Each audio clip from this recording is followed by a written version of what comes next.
It's finally here. Welcome to the Miracle Zone.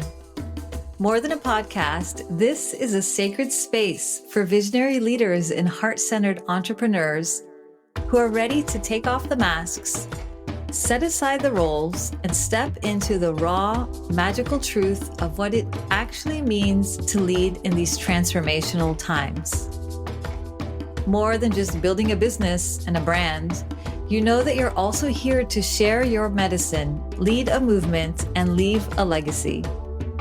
If you've been craving next level conversations to get you to your next level, conversations that blend bold leadership, intuitive wisdom, and a touch of the miraculous, then you're in the right place. Because around here, we don't do things in a linear way.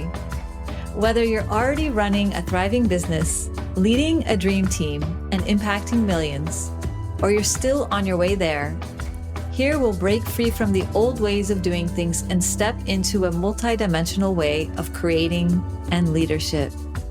Because in the Miracle Zone, we explore the intersection of business, leadership, and frequency. It's where strategy meets soul, and where visionary ideas become reality. And they happen in a snap. I'm Katarina, your host, guide, and bridge between the practical and the mystical in life and business. I'll share insights, channeled guidance, and heart-opening stories from pioneering leaders like you who are living at the edge and reshaping the way that we lead in this new world. So if you're ready to tap into your miracle frequency, to embrace the heart-led leadership that changes everything, then join me. Because this, my love, this is the Miracle Zone. I ask, I see, I know, I trust, I be. Hello, and welcome to another episode of the Miracle Zone podcast. And today we are going to talk about high-end sales with heart. Specifically, I want to share with you 5 beliefs that are blocking you from making high-end sales with heart.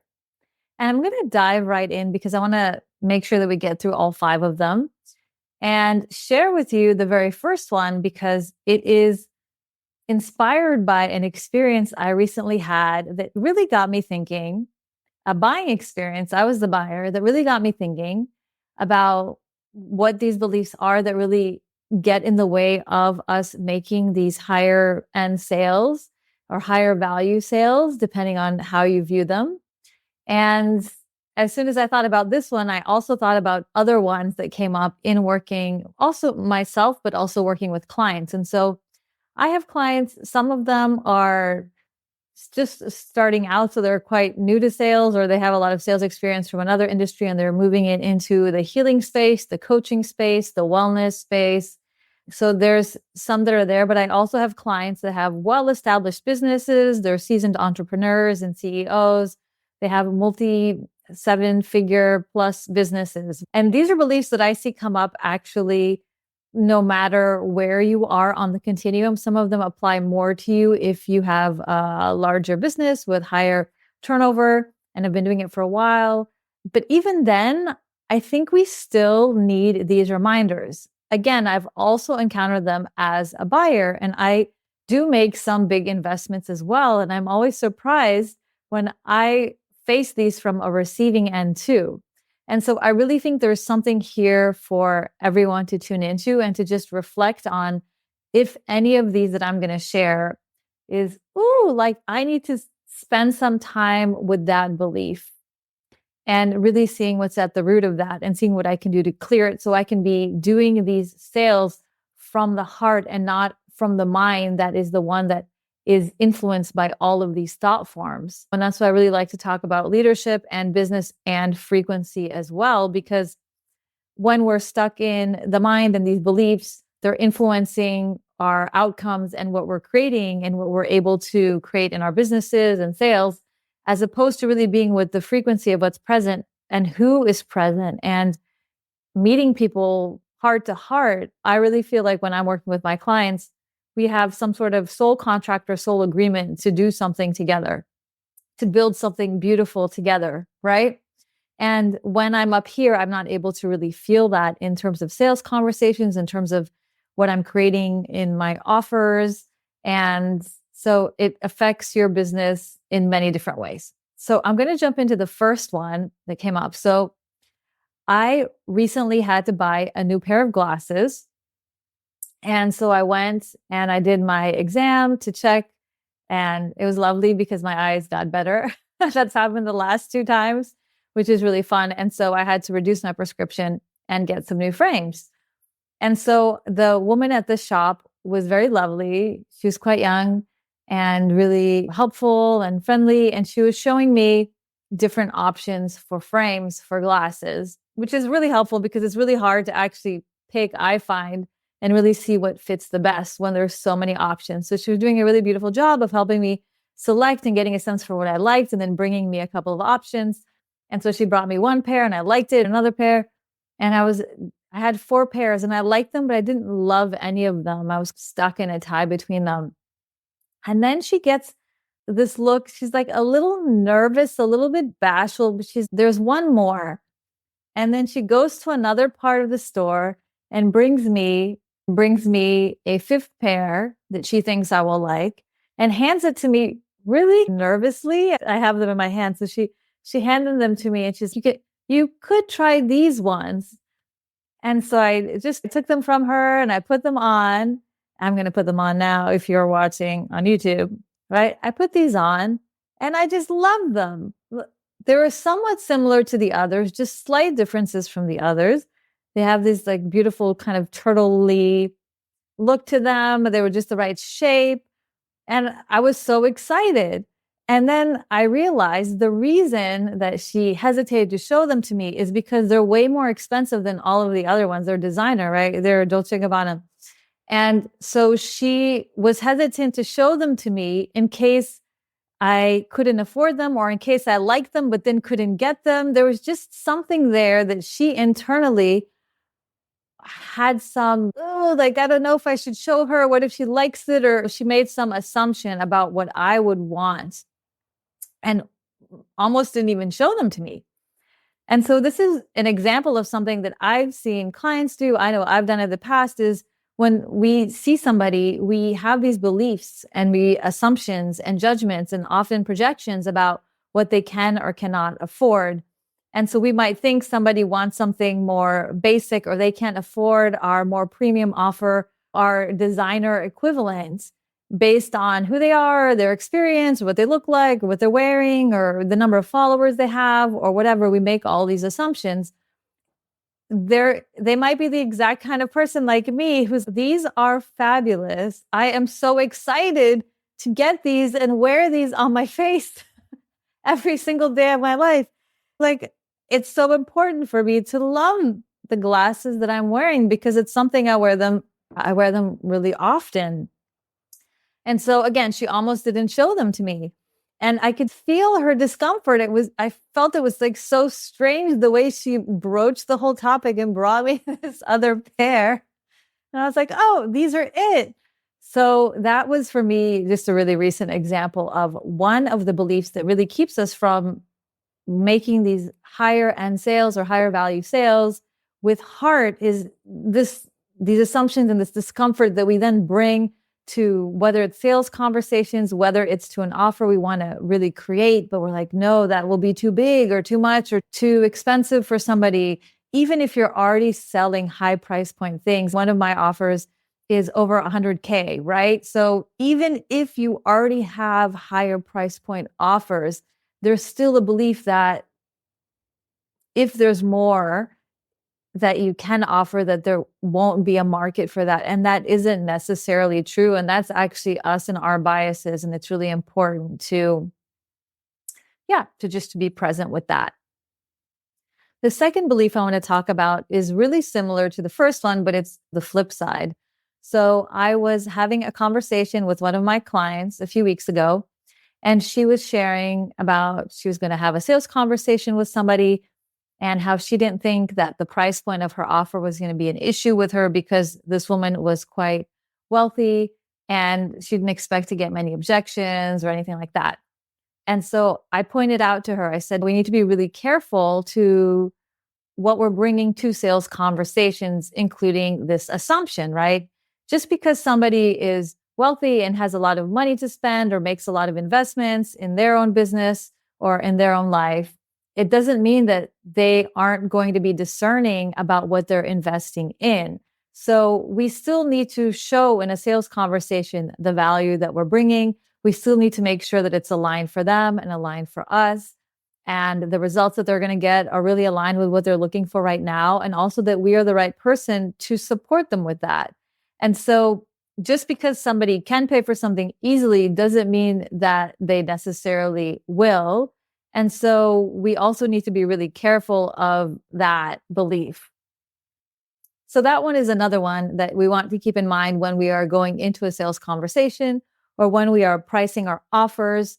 We want to really feel like the pricing that we are using when we are coming up with pricing for offers, whether it's smaller things or bigger things, are ones that really feel aligned with us, aligned with the value that we are bringing, aligned with the results that they're getting, and aligned with our brand and what we are bringing to the table, and not based on, again, what we think the other can or cannot pay, as in the first example. Okay, the third one. So the third one is based on an experience that I had as a buyer. So I was considering signing up for something. It was quite a big investment. And I got on a sales conversation with the person who was offering this. And I could tell that they were following a sales process or a sales script.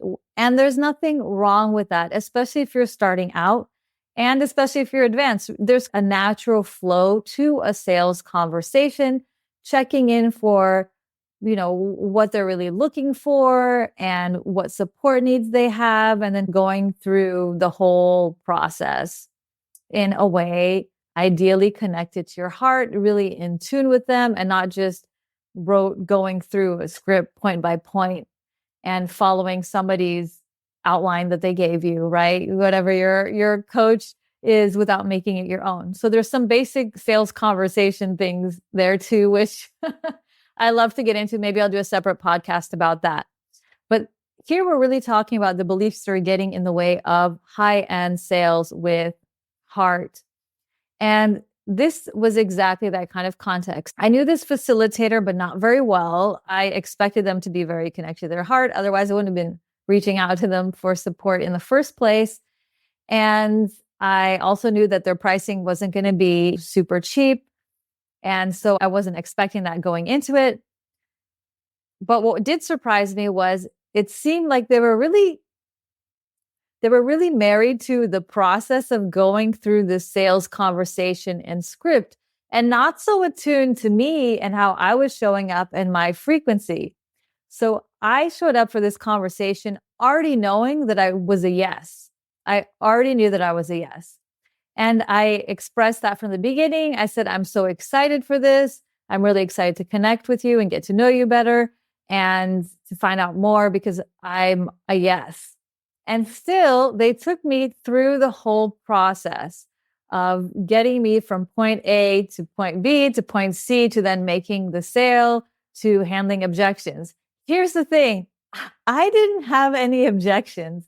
I should have had some objections, but the rational me would have had some objections, but I really could just feel that this is what I wanted to do. It made no sense. I was really following my human design, my authority. I had sat with my emotional wave. I felt the sacral. I was a yes. I was on there. I was excited. I was ready. I was, tell me the amount, and I just want to make the payment and jump. But no, they took me through the whole process. And then at the end, they were starting to get into asking me a bit more about pain points, but not just, I don't think there's anything wrong to tune in with somebody about what is really going on for them, so you can really understand how it's affecting their lives. So different people have different opinions about using pain points in marketing or not. I don't think that's necessarily good or bad. I think it really depends. You need to really be tuned into your heart, to who's with you and how you bring that up. But in this instance, I could feel that they were like trying to drive in on the pain points to really get me to think about what a loss it would be if I didn't say yes. And so they wanted me to visualize what my life would be like in 5 years or something if I didn't say yes to this now. And I had to stop them. And I was like, I understand what you're doing. I teach people sales and I respect that. And honestly, I don't want to spend any time doing this. I'm already a yes. And if we keep going down this path, I'm actually going to turn into a no because I'm starting to feel like we're not really in alignment or in tune in terms of I'm really enthusiastic for what you're offering. You're offering something that feels perfect. Can we just move on with this? I had to really stop them and be like, look, we don't need to do the song and dance. I'm already a yes. And so what I want to get at here, and I will say it did make me think twice, right? Luckily I didn't because it was amazing and I'm really happy that I did it. And I gave them feedback so that they could improve their sales conversations in the future.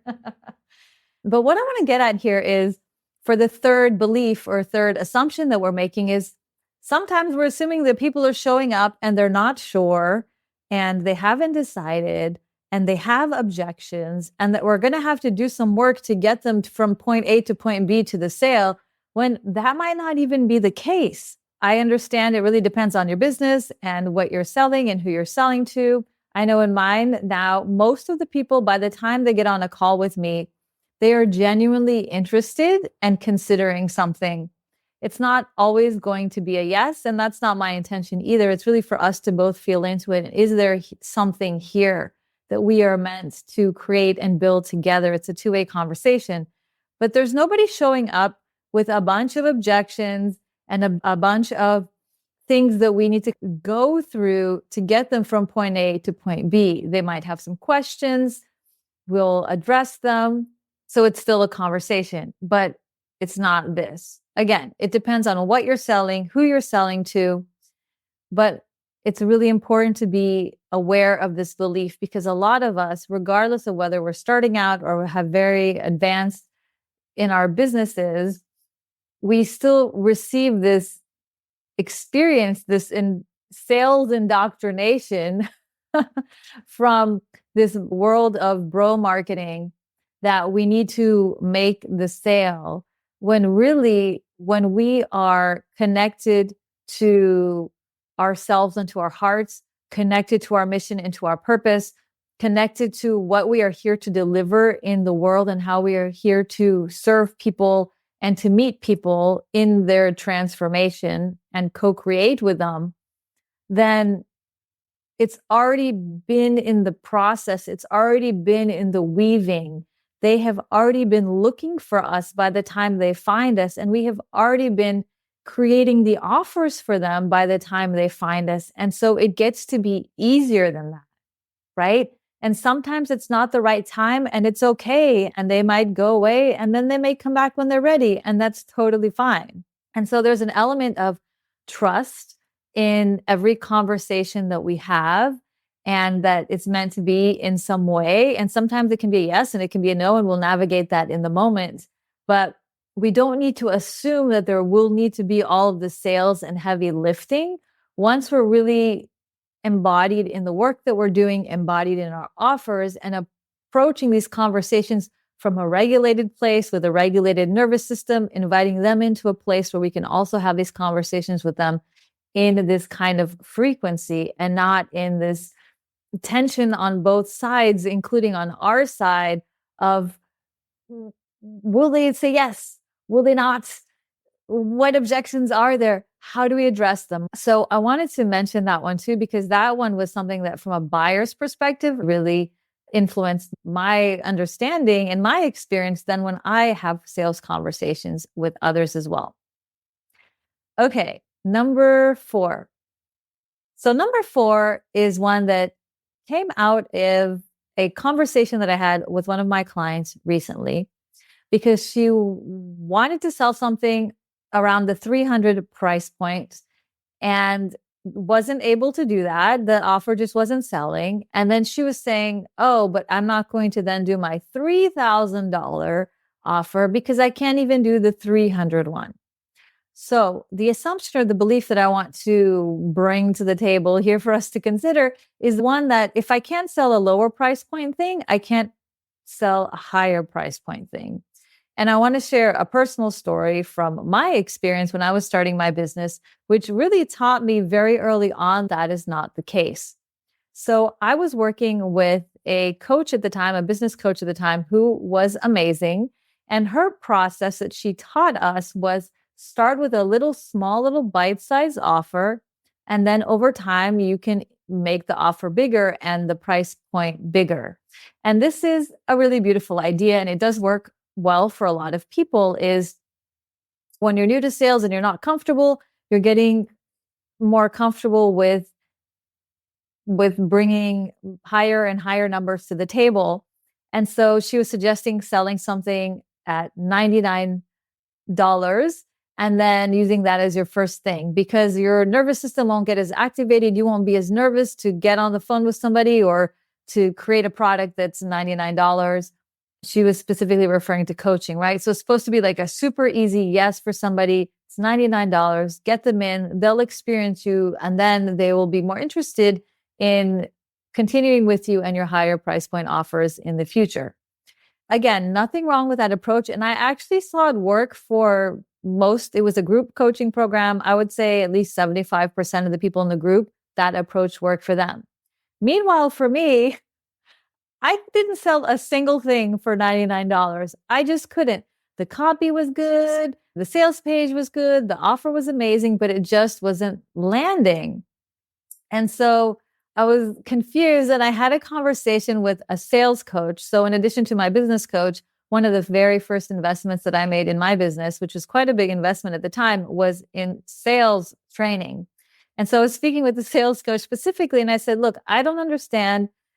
I have this offer. It's 99. It's not going at all. And she checked all my copy, said, all of this is great. And then she said, are you selling anything else? And I said, yes, I have a 6-month coaching package. And that one, I've sold a couple of them. And then she said, then you're just not meant to sell something at $99. You're not having any problem charging people multiple thousands of dollars to sell a multiple month coaching offer. So keep doing that. So something in my mind was making it bad or wrong that I couldn't sell something for $99 when I was selling something already for several thousands of dollars, right? And so it showed me, oh, wait, for me and for what I offer and for the type of work that I want to be doing with people, because I don't really like to do a one-off thing. I like to work with people over a period of time and to really be quite involved in doing more of an integrated coaching approach. That was the right way for me. And so it wasn't about the lower price point thing. And so this is something that I shared with my client when she was saying this. I said, look, just because you didn't sell something at 300 doesn't mean you can't sell something at 3,000. It's not a comparison. In fact, for some people, selling at the higher price point is easier because it's more aligned with what they're meant to offer and how are they meant to serve. They like to work with people more in depth, or they like to work with people in a unique way that is just more amenable to higher price points, right? So sometimes it's clients. So some of my clients are really busy and time is more valuable to them than money, right? And so there are certain ways in the way that I work that saves them a lot of time or adjusts to their schedule to be more flexible, that they're like, yes, I'm willing to pay more for that than to pay less for something that's going to take me a bunch of time. I need to figure out all these things. I need to hire all these people and just like hand that over. And they're happy to do that.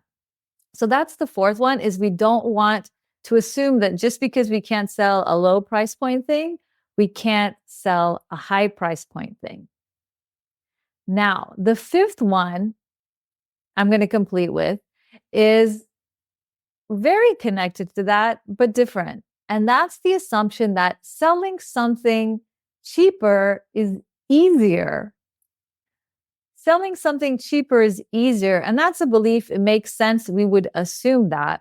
But I have so many clients and also my own experience where, again, trying to sell something lower price point ends up being a lot more difficult than something higher price point. Now, why this is different from the previous assumption is there's many people out there, so many marketers will lead you to believe that, oh, start a membership program. It's lower price point. It'll be easy. You can sell tons of them. It's much easier. Or start a group program. It'll be easier. It's lower price point than selling something one-on-one or higher price point, even if it's a group thing. And I see way too many people, especially when they're starting out, and this is really common for the ones who are earlier on in their businesses, to think that it's easier to do the lower price point thing first and start with that. But the thing with lower price point is that you need bigger numbers. And so if you don't have bigger numbers yet, you're actually going to put so much energy into selling the lower price point thing. And you might not really get much at the end of the day or sell much at the end of the day because you don't have a huge list or a huge audience or a huge number of people who are going to be a yes to that.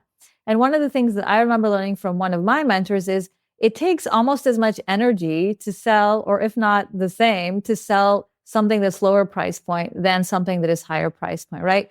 We still need to do some level of earning people's trust, some level of showing people that there's value and it's worth it for them to pay, whether it's a $29 subscription or whether it's a $3,000 or $7,000 or plus investment. There still needs to be some energy exchange there to let people know it exists, to let people know why it's for them, to let people know why you're the one for them, to let people really feel the frequency of your work.